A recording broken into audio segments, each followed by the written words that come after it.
दिन खाना खाए हो गए, कितने क्या हुए, मेरे छोटे बच्चों को मैं कैसे अकेले संभाल रही हूँ।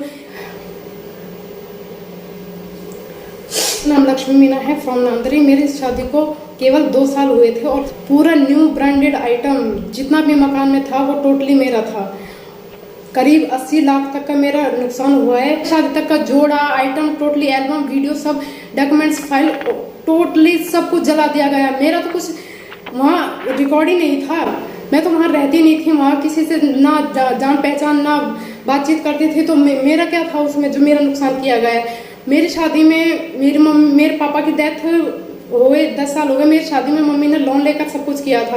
तो आप लोग समझ सकते हो एक लड़की के लिए कितना क्या होता है, कितना इम्पोर्टेंट होता है सब कुछ मेमोरीज देखना। और आप लोग मेरे से ये कहते हो कि मैं कोर्ट से ऑर्डर लेके आऊँ अपने बच्चे को छोड़कर, जबकि मेरे आगे पीछे फैमिली से कोई सपोर्ट नहीं कर रहा है। ये जो नुकसान हुआ है ओनली मेरा हुआ है। जिस दिन से पता लगा है कि मकान जल चुका है, मेरा इतना नुकसान हुआ है, उसी दिन से मैं लगातार सर्च करने में लगी हुई, कभी पुलिस वाले को, कभी किसी को, लेकिन अब तक किसी ने मेरी कंप्लेन दर्ज नहीं की है। सब लोग रोड में उतारे और प्रोटेक्शन मांगने के तौर पर मुझे ये कहा जाता है कि कोर्ट से ऑर्डर लेके आइए। एक लेडीज एक्सपायर हुई है, उसको मैं मानती हूँ, क्या उसके चलते आप मेरे से भी गलत करने की कोशिश कर रहे हो? वो तो एक्सपायर हो गए, वो तो मर चुके हैं, लेकिन मैं तो अभी जिंदा हूँ। अगर मुझे कुछ भी नहीं मिलता है, मेरा मुआवजे जितना कि मेरा लॉस हुआ है, मैं रात दिन परेशान हो रही हूँ।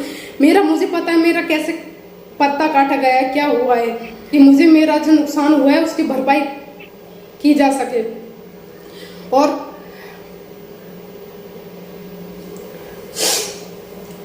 और मैं अपना पूरा टोटल आइटम मकान में देखना चाहती हूँ, कहाँ से क्या हुआ है, क्या बचा है, क्या नहीं बचा है। उसके लिए प्रोटेक्शन देने से मना कर रहे हैं। तो प्रोटेक्शन देना हो तो दीजिए, नहीं भी दोगे तो मैं तो जाऊंगी, अपना मकान देख के आऊंगी, अपना सामान देख के आऊंगी, कैसे क्या किस हालत में किया है। और अगर मुझे आगे पीछे कुछ भी होता है, मेरे हस्बैंड को, मेरे बच्चे को, मुझे कुछ भी होता है, तो उसके जिम्मेदार पुलिस और प्रशासन होगी, ना कि और कोई। जी मेरा सब कुछ चाहिए, क्योंकि मुझे मेरा पता है मैं कैसे क्या गुजारी हूँ, मुझे कितने दिन खाना खाए हो गए, कितने क्या हुए, मेरे छोटे बच्चों को मैं कैसे अकेले संभाल रही हूँ। लोगों की सरपंच की मीटिंग हुई थी तो मुझे कॉल करना चाहिए था, क्योंकि टोटल आइटम वहाँ पर मेरा था। मुझे किसी ने इन्फॉर्म तक नहीं किया। इन्फॉर्म नहीं करने के बाद भी मेरे मकान की ये हालत की गई है। क्यों? अगर मैं तो आगे जाऊंगी, ये तो श्योर है, ये तो पक्का है, मैं आगे जाऊंगी जयपुर तक। जयपुर भी नहीं हुआ तो मैं उससे आगे जाने की फुली कोशिश करूंगी।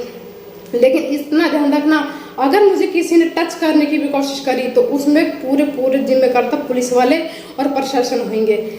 और इसके बावजूद भी जो मेरा नुकसान हुआ है उसको पूरी तरीके से भरने की कोशिश कीजिए, क्योंकि मुझे मेरा पता है मैंने कैसे क्या किया अकेले। मैंने अपने बच्चे का कैसे अकेले देखभाल कर रही हूँ, कैसे क्या संभाल रही हूँ।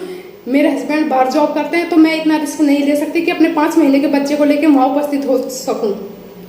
और जब कॉल करती हूँ तो आप लोग मेरे से ये बोलते हो कि ऑर्डर लेके आइए, कंप्लेन यहाँ आकर दर्ज कीजिए, साइन कीजिए, ये कीजिए, वो कीजिए। आप खुद भी समझ सकते हो, एक तो आपकी गलती नहीं बोलूंगी, वो जानबूझकर किया गया आपने। जो भी किया है आप लोगों ने, वो उसमें आपका हाथ है, मेरा कुछ हाथ नहीं है। तो मैं नुकसान क्यों भुगतूंगी? और क्योंकि ना तो मेरे फादर इन लॉ वहां पर रहते हैं, ना ही मेरे हस्बैंड रहते हैं, ना ही मैं रहती हूँ, तो इसमें पीछे से हाथ लगाने का तो कोई मतलब ही नहीं था।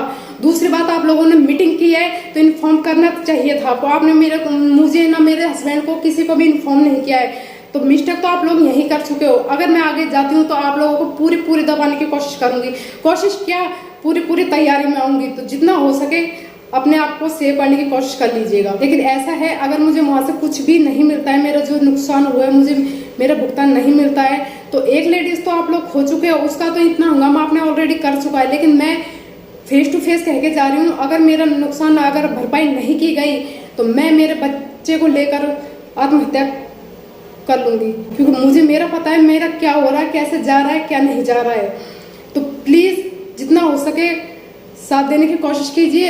एंड मैंने SHO सर से बात करने की कोशिश की तो उन्होंने भी मतलब एक तरीके से ओर में उतारने की कोशिश की है। कॉल अटेंड करने के बाद भी ऐसा दिखाया गया है कि कॉल अटेंड नहीं हुआ है। इस समय मेरी क्या गलती थी? मेरा छोटे से लेकर बड़े से बड़ा आइटम उस मकान में था।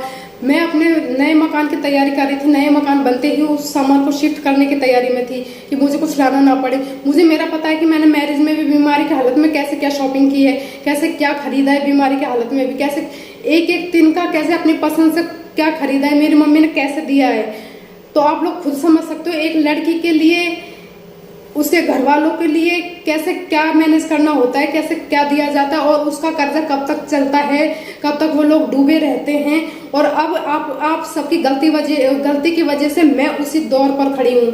जब मैं पुलिस वालों को कांटेक्ट करती हूँ तो वो लोग ये बोलते हैं मैडम यहाँ कर आप रिपोर्ट दर्ज कराइए, और यहाँ से व्हाट्सअप करने के बाद भी एंड ऑनलाइन डालने के बाद भी वो लोग मना कर रहे हैं कि आपकी कोई कंप्लेन यहाँ पर दर्ज नहीं हुई है। तो जैसे भी है मैं आपको साइड में मेरी कंप्लेन दिखा सकती हूँ। मैंने कंप्लेन सेंड की है, भेजी है, व्हाट्सअप और ऑनलाइन दोनों अपडेट किया है मैंने। तो मैं अपनी तरफ से कोई कमी ऐसी नहीं छोड़ रही हूँ जैसे कि कोई चीज आगे आ सके कि आप ही यहाँ पर गलती है। तो जैसा हो प्लीज जितना जितना जितना ज्यादा हो सके शेयर कीजिए इस वीडियो को।